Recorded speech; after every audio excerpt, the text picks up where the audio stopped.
Morning, right? 11:30 or so. Yeah. Good morning, everybody. Uneducated economists. I guess it depends if you're on the West Coast or East Coast on that.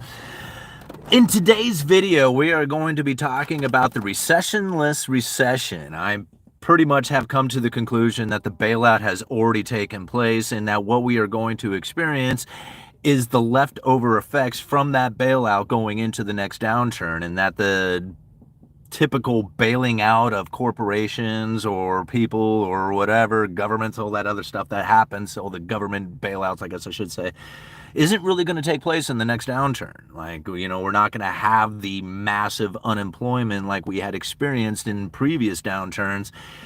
And this is going to end up creating a recessionless recession. Like, what is the worst part of a recession? All right. Everybody loses their job and the corporations get bailed out. But what if the unemployment doesn't rise dramatically? Like, you might lose your job, you get laid off at some corporation, some zombie corporation who shouldn't have existed in the first place. You get laid off from there, and then you end up going to work at some service job, serving burgers or something like that. It may not be an ideal job, but it is a job, and there is one available. And whether or not it meets your qualifications isn't really the point of the matter. It's the fact that it exists, that's out there, right? So if the unemployment doesn't rise dramatically and the corporations don't really need bailed out, then is there really a recession taking place, right? I mean, sure, there can be a recession, there can be a downturn, there can be economic, uncertainties and stuff like that taking place. But unless the people themselves are feeling that pain, then really what is taking place here, right? Is it a recession, or is it just a downturn that was already perceived and then bailed out ahead of time? Now, a lot of times people will ask, like, how in the world did this bailout actually occur? It occurred during the pandemic, right?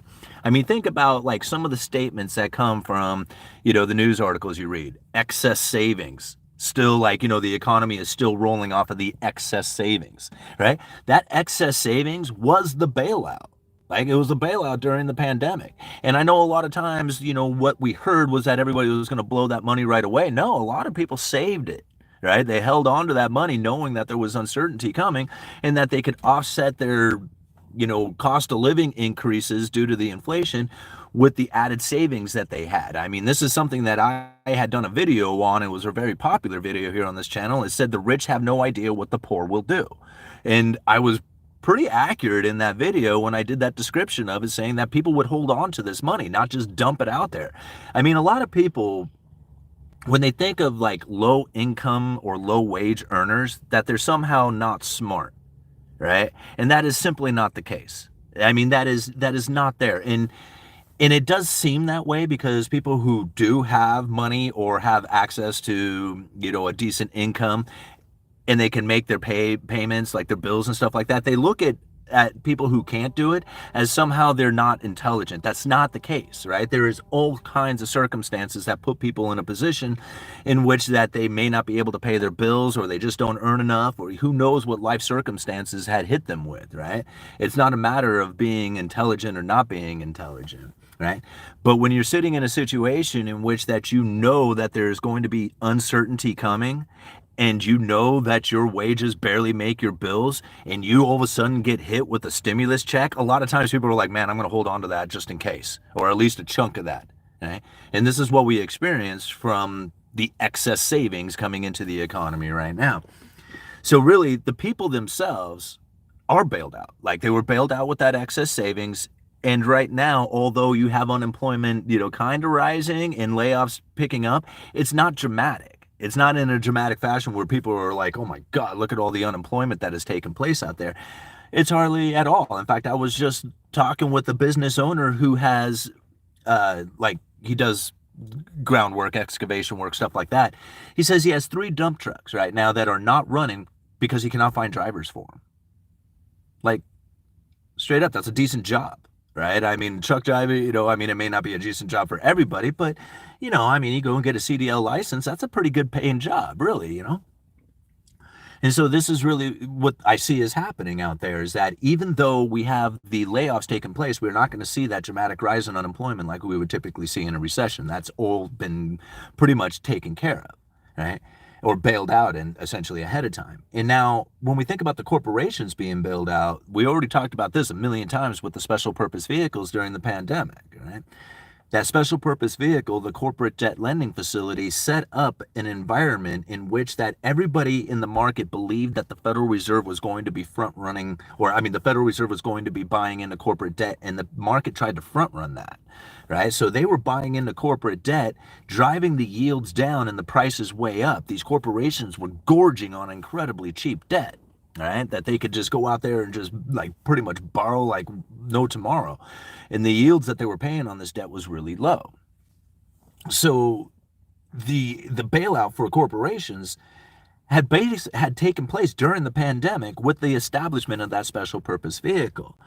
Now, when a corporation gets a bunch of money, what do you have to do? You have to spend that money, right? So what do? You start building new facilities, buying equipment, hiring people, and this is where a lot of that hiring came from, where all of a sudden nobody was willing to work at the service industry. There was no employees out there, right?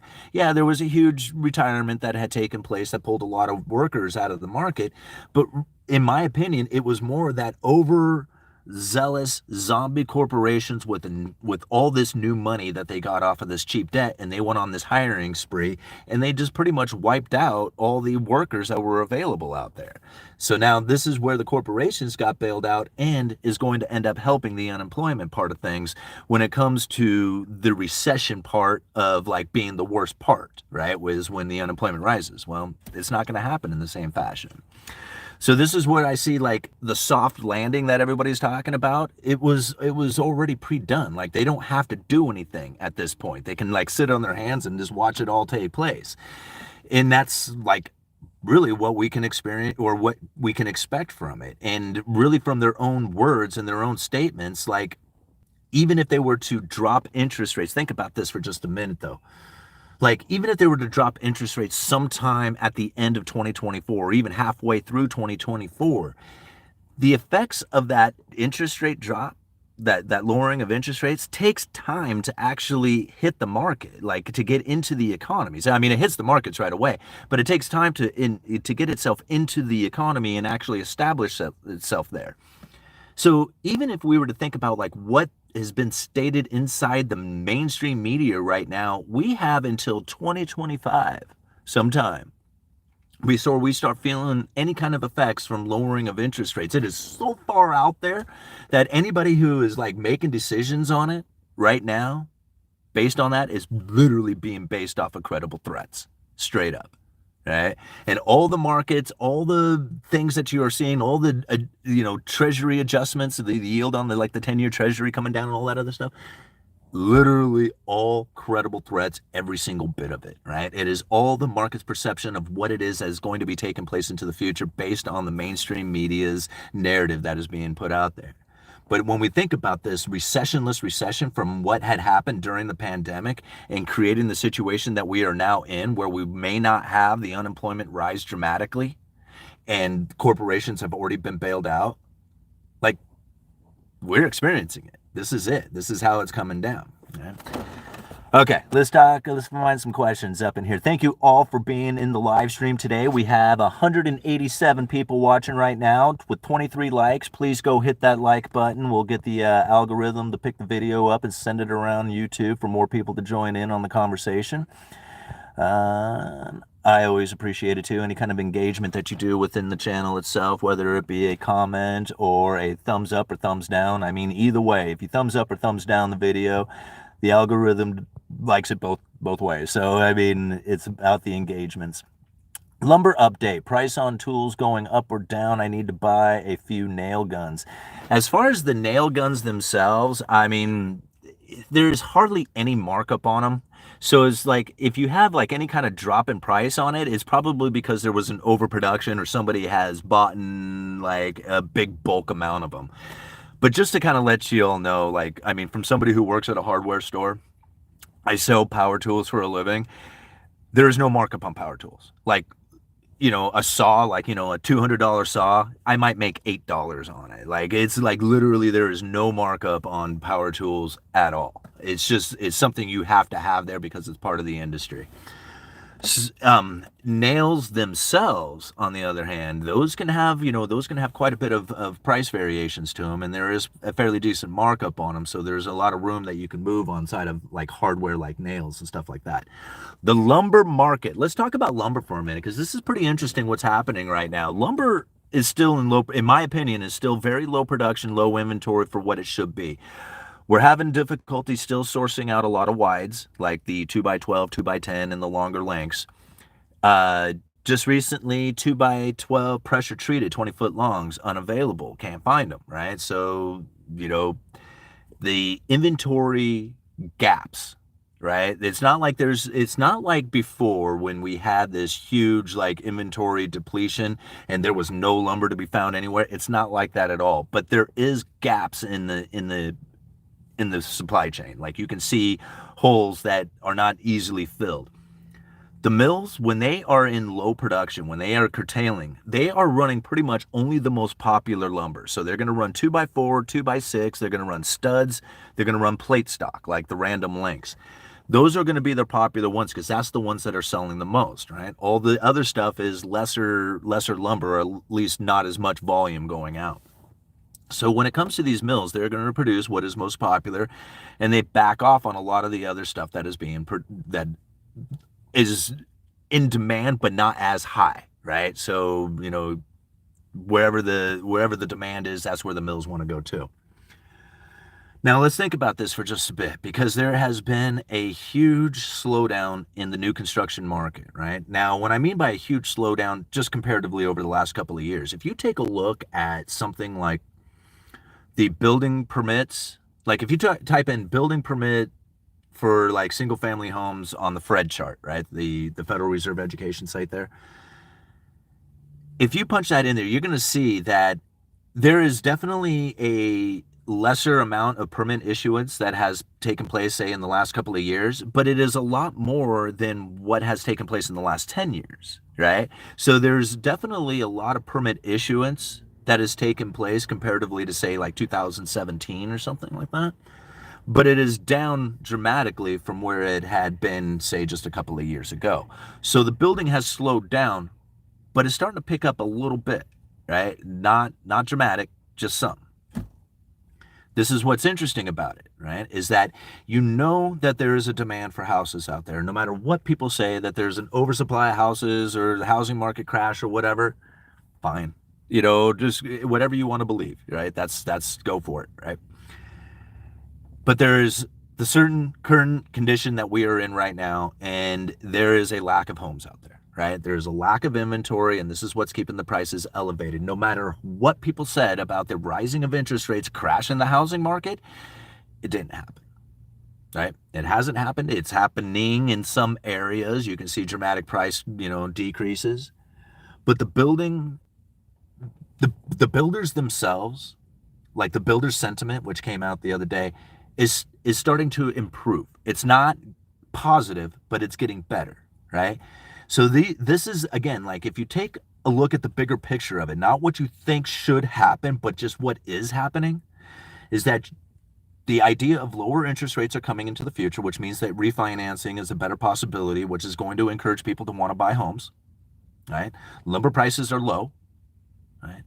The idea of being able to build a house now and sell it for a higher price going into the future, that is starting to increase. Like that idea before, it was if you tried to build a house now, the idea that you're going to be able to sell it for the projected price has fallen.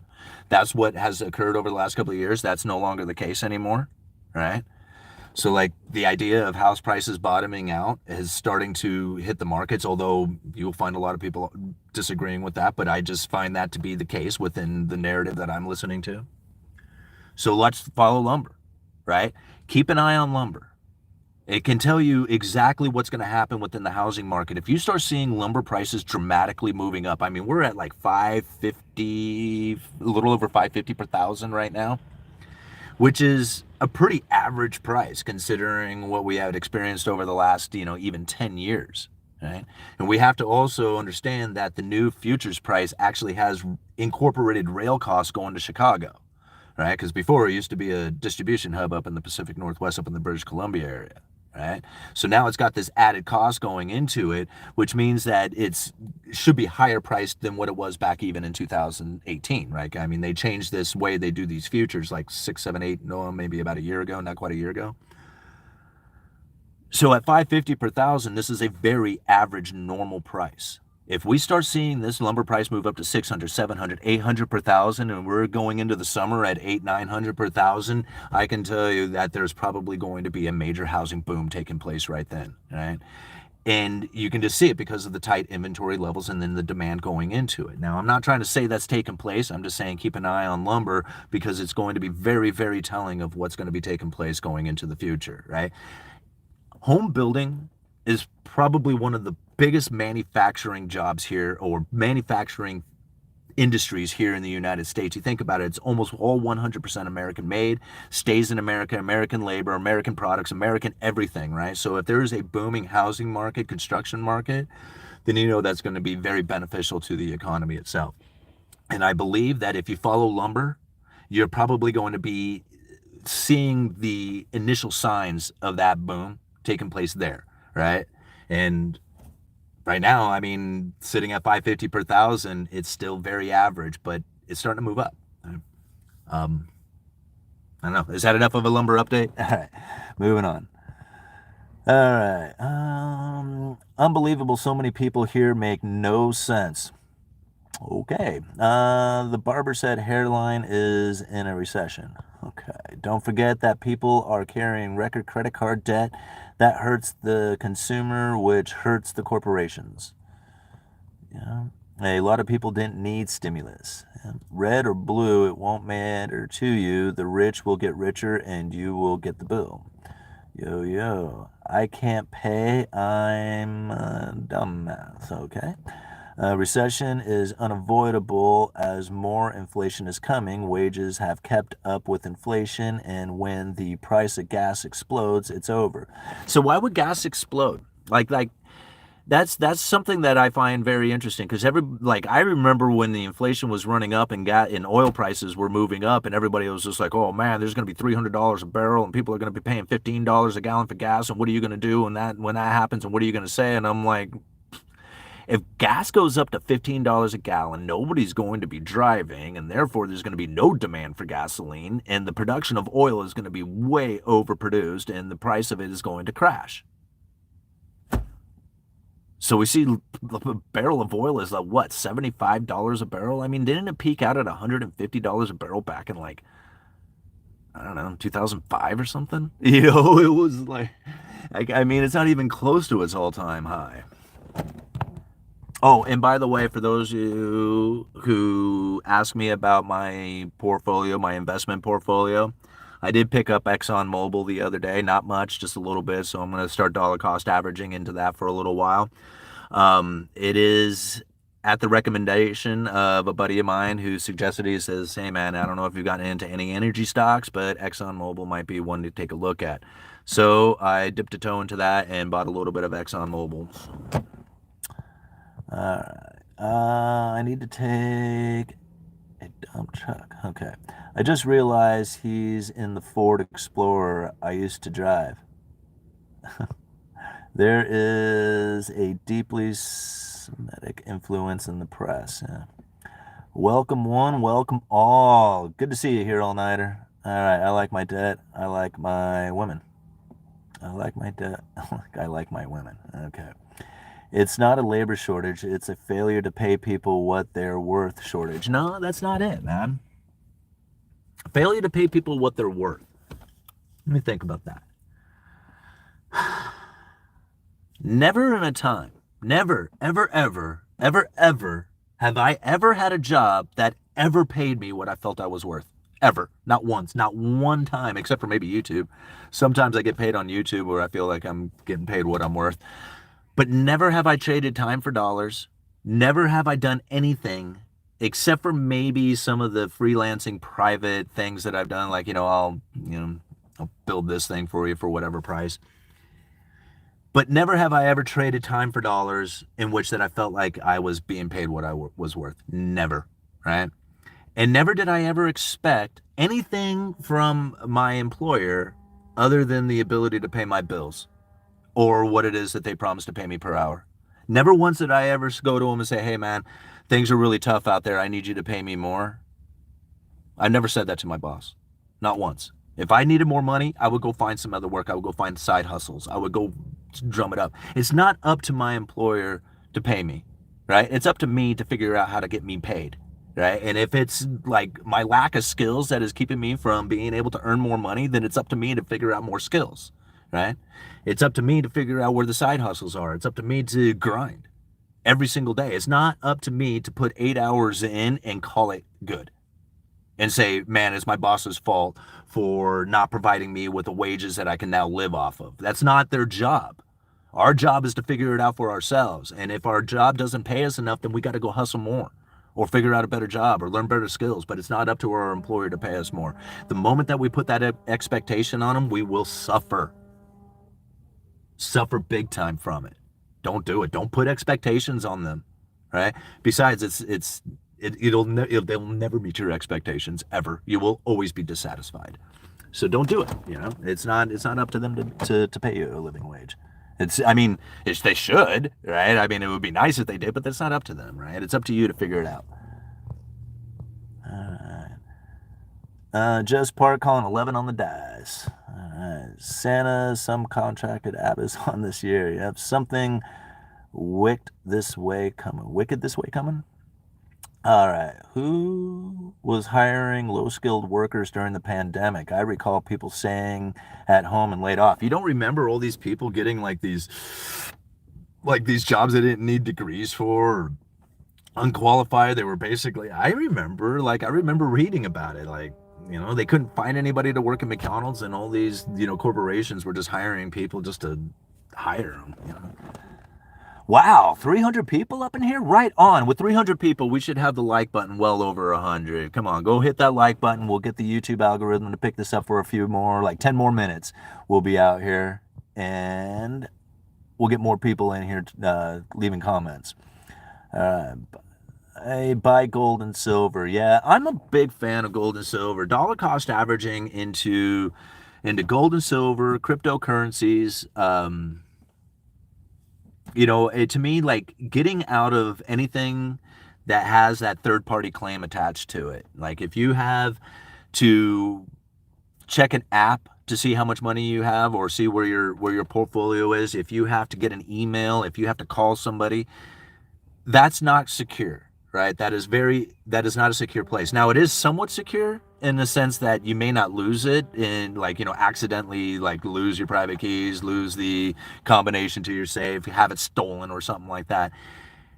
You know, it's not that's secure like that, but it's secured away from that third party, right? So you don't have to worry about a banking collapse. You don't have to worry about government intervention. You don't have to worry about all this, you know, crap that goes on outside of it. It's you to secure it with. So it's an insurance policy. And if you look at it like an insurance policy, then it makes a lot more sense. If you look at it from an investment part of things, then you really have to look at like deterioration of social environment and bad, like, you know, what are like, you know, doomsday kind of scenario in order for like the gold and silver to do really well. And that's not something that I would like really look forward to. All right. So why would corporations borrow money? Doesn't make sense. It doesn't. Well, I ask them, you know. All right, smash that damn like button. Yes, thank you so much. All right. Simple supply and demand economics 101. If the worker supply is low and it's in high demand, it's going to cost more. That's right. Great vid, nailed it, got wood. So how is this different than stagflation? I don't know. I think stagflation is part of this, you know. I mean, really, you think about it, there's so many flations, right? You got inflation, disinflation, deflation, stagflation. I mean, there's so many different, like a lot of people just think there's two, inflation, deflation, but that's not the case. Inflation is when prices are going up. Disinflation is when prices are going up at a lesser pace. So it's comparatively to what the inflation was, right? So if inflation is coming down, it was running 10%, it goes down to 8%, 5%, 2%. That's disinflation, right? It's still inflating, just not at the same pace it was. Deflation is when it actually goes down, right? Is when, you know, we actually have inflation that is negative, like goes negative, right? Things are actually getting cheaper. You know, it used to cost $100, now it costs 95. That's deflation. Stagflation is when you have things like increased prices, but less demand coming from the people because they're not working. So even though the prices are going up, there's not a lot of action happening within the economy, which then slows the economy down, right? See, before we had prices increase, we had the super hot economy, okay? Remember, the Federal Reserve was keeping interest rates extra low, extra long for an extended period of time so that inflation could run extra hot, extra long for an extended period of time. I mean, it was, to me, like, the whole thing was very well orchestrated so that the Federal Reserve could get their Fed funds rate back up to 5%, so they could get their ammo back. They had run out of monetary policy when they were at the lower bound of zero. Without the inflation expectations running incredibly high due to the severing of the supply chain, if those supply-demand imbalances had not occurred in the dramatic fashion that they did and they kept the supply chain broken, remember like all the truckers up in Canada protesting? Remember that? I said this is so well organized. I don't know how to explain it any more than stepping back and looking at it saying, man, as long as those truck drivers are not operating, then the supply chain stays broken, inflation continues to run rampant. Now, I know there is a lot of people who are like, dude, you got this wrong. There was all kinds of reasonings for it, whatever, right? I mean, I'm sure there is. But I just look at it at the end of the day. What happened? Truck drivers were not operating. That was a broken supply chain. How it occurred doesn't really matter. How do we get the hole in the boat that's flooding the boat that's causing the boat to sink? Does it really matter, or do you want to bail out the boat? Right? We can figure out how the hole got there later, but right now we need to get the boat bailed out. Right? Same thing. Those truckers were not operating. That's the point. Supply was then severed from it. What caused it? I mean, we can come up with all kinds of things for that. It's the results of it that really matters, right? And that kind of thing was happening all over the world, right? Not just in Canada, but it was happening all over the world. I mean, think about some of the things they were doing in California, saying, no, man, you have to have this particular year truck or newer in order to operate here in California. Well, where does all the stuff come from? It comes into the ports of California, right? If you can't operate, right? If you can't operate it, then what is that? That's a broken supply chain. All kinds of government intervention to break the supply chain was done on purpose. It was in conjunction with the stimulus. And it was done on purpose to create the inflation scenario that we had experienced so that the Federal Reserve could then get their Fed funds rate up to this 5.5% where they're at today. I mean, to me, it was so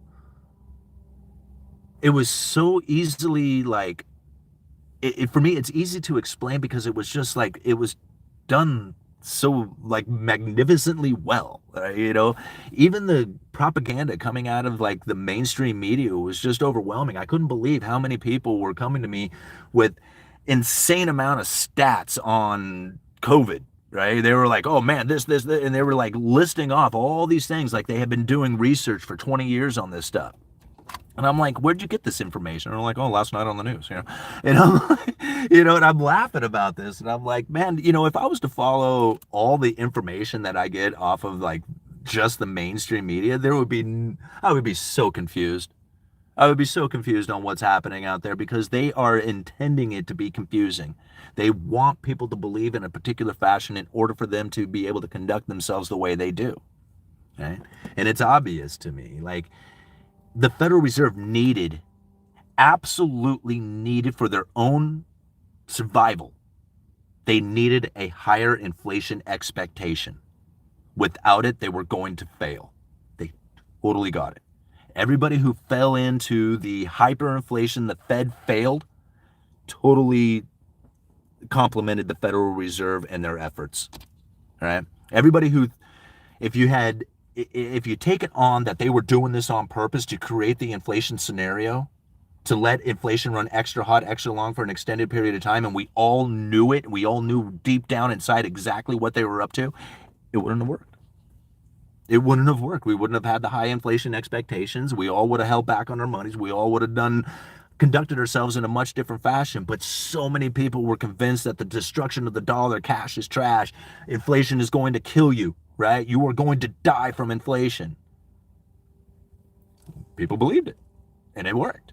And it's like, they're all patting, like all those people, they're patting themselves on the back right now saying, man, good job, team. Totally convinced the people.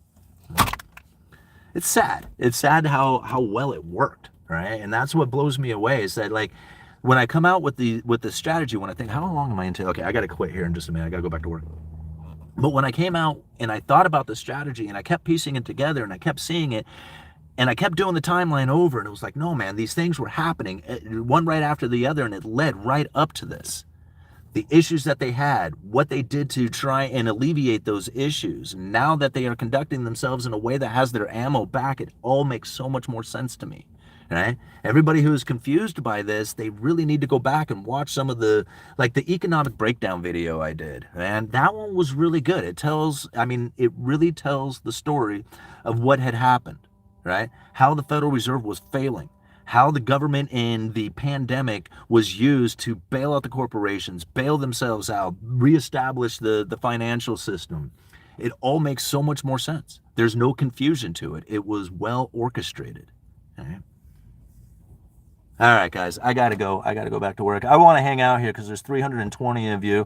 We got 140 likes right now. I know we could get that up to 200 before I end this stream. Let's give it another 5 minutes here for you guys to go and hit that like button, make this thing just really fly around the internet when we upload it. Okay, let's see. Anyone ever see human bilge pump meme? I should look. All right. I listened to that video 3 times. That was a good video. That economic breakdown video was, in my opinion, a really good video for people to try and grasp, what it is that is happening, at least from my opinion, from my theory and my strategy of things, which, again, I believe came straight out of the Federal Reserve. Like, I don't like it. Like, a lot of people call me a Keynesian, and I don't want to defend myself against this stuff, but I don't care at this point. I mean, I'm going to come out with this information. I'm going to present it the way that I feel. If you want to accuse me of having a particular belief or whatever, so be it. I don't care. This is what's happening here, right? And it's not up to me to try and figure out the way it needs to be or should be or anything else like that. That's not what it is. My job, I feel I need to do is try to explain things the way it is, the way it is really happening, right? A lot of times when you hear these economists out there saying, oh man, the government's going to do this and the whole world's going to collapse, and I was just like, okay, well, whatever, if the world's collapsed, we'll have to deal with it then. But what if it doesn't collapse, right? What is happening here that would maybe not be the reason why it would collapse, and how do I position myself for this, right? Like, what is really going on? And that's what I feel is like kind of the meat and potatoes behind this theory and this strategy, is that it's part of it is convincing people that is not the way it is, right? I mean, it's the credible threat theory. It's so easy to understand and see it once you do get it, Anyway. You really think it's over just like that? What's over? No, there's nothing over. There's never anything like somebody was saying is there bad economic times coming, good economic times? What does that mean? What does good economic times, bad economic times mean? It doesn't mean anything, right? It means the position that you have put yourself in. It means the person that you're listening to, the position that they put themselves in, right? That's what it means. The only meaning that anything has is the one that you're giving it. And that's what this kind of gets me, is like, is it a good or bad economy? That doesn't make any sense to me. It just is. It's just an economy, right? Now, whether or not you have positioned yourself and it's just like, man, I'm going to get hurt by this, well, then it's a bad economy for you. But other people might get, benefit really well from it, then it's a good economy for them. Like, it doesn't make any sense to me when I hear it like that. Understanding the economy for just what is, not what it should be, not what it's going to, well, I guess it could be what it's going to be if you kind of understand, like, the predictive natures of things, but it's not like the expectation of it, right? Like, I don't expect to, have the stock market move up and make me a bunch of money so that I could retire. Like, I don't have that expectations going on out there. What I try to look at there is to say, hey man, these things are starting to take place. This is the way they conducted themselves. When you see the Federal Reserve telling the banks, are you guys prepared to deal with liquidity issues? And I'm thinking, well, why would they ask them that unless they think that there's going to be a liquidity crisis coming? Why would the Treasury being prepared to do bond buybacks if they didn't feel that there was a liquidity issue coming, right? I mean, so when you see all these things, it's like, well, I think there might be a liquidity issue coming here in 2024, just from some of the ways that they are conducting themselves. Does that guarantee that it's going to happen? No, but yet that's the way I feel, and I'm going to position myself to try and take advantage of that particular situation if it happens to arise, which I think is happening. So, all right, I really went off on this. I'm sorry, guys. I didn't mean to do that. I just wanted to come out and hang out for a little bit, talk about the recessionless recession, and have lunch. You guys were awesome. We got 292 people watching right now with 172 likes. Thank you, everybody, for hitting that like button. I really appreciate that. And all the wonderful comments that you have left here. All right, I think Simon is referring to interacting with the economy the way it is in reality rather than the way it should be. That's exactly it, all-nighter. Like, I would love for the economy to be in a particular fashion so that everything that I have done will be successful. Like that would, right? I mean, who wouldn't want that, right? But that's not the way it works, right? I mean, it's survival of the fittest out there. Go out there and look at the environment and see what it is that we need to do. You can't expect somebody else to change so that you can do better. Like, I just can't, it ain't going to happen. There's no person you can vote for. There's no government system. There's no banking system. There's nothing out there that is going to be the best thing for you, right? Nothing. The only thing that you could possibly have is to figure it out for yourself, internalize this stuff, and then make the appropriate decisions for yourself.